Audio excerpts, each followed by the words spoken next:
Et voici encore un autre tuto d'un puzzle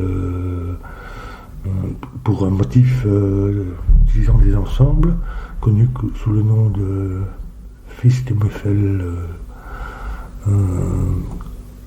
carré Fils-de-Muffel et anneau Fils-de-Muffel. Je crois que ça a été utilisé pour la première fois par un concepteur qui s'appelle Fils-de-Muffel, et donc c'est pour ça qu'on lui donne ce nom.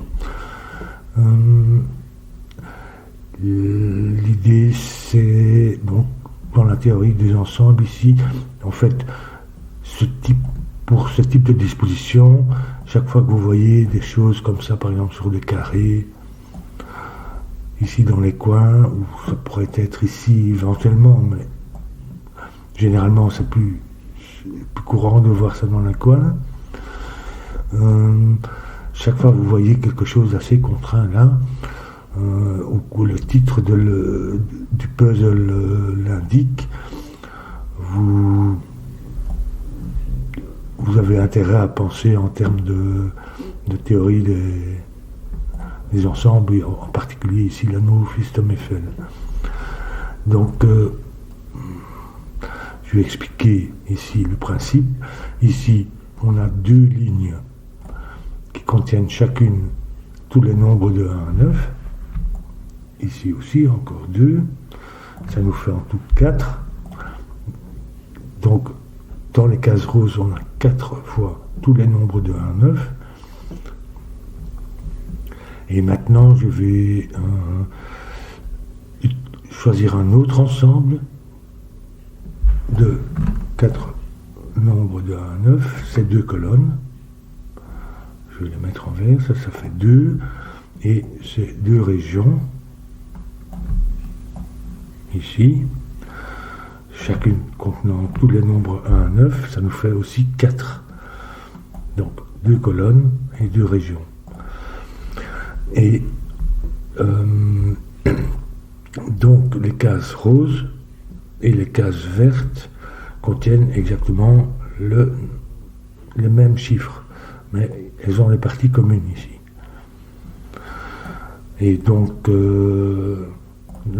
l'ensemble rose et l'ensemble vert étant équivalents, si on retire maintenant ce chiffre-là, peu importe lequel il est, on va le retirer à la fois du rose et du vert, puisqu'il est rose et vert. Et donc les deux ensembles resteront équivalents.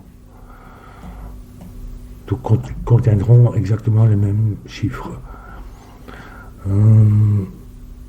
Disons, si ça c'est un 3 par exemple, à ce moment-là, dans le rose, on aura tous les nombres de 4 fois tous les nombres de 1 à 9, sauf pour le 3, qui ne se retrouve que 3 fois, et dans le vert, même chose. C'est-à-dire qu'on peut, retirer cette case-ci, tout en gardant toutes les cases qui sont bicolores, tout en gardant l'équivalence des deux ensembles jaune et vert. Et ainsi on voit que les 16 chiffres qui se trouvent dans les cases roses se retrouvent identiquement dans les chiffres dans les cases vertes. Il y a parfois d'autres motifs aussi. Je pourrais peut-être faire un tuto à l'occasion si je retrouve d'autres motifs utilisant ce principe aussi. Bon, ici je ne vais pas continuer le puzzle, je vais mettre le lien dans la description, parce que c'est un puzzle que je n'ai pas encore enregistré la résolution, mais il utilise ceci. Donc voilà.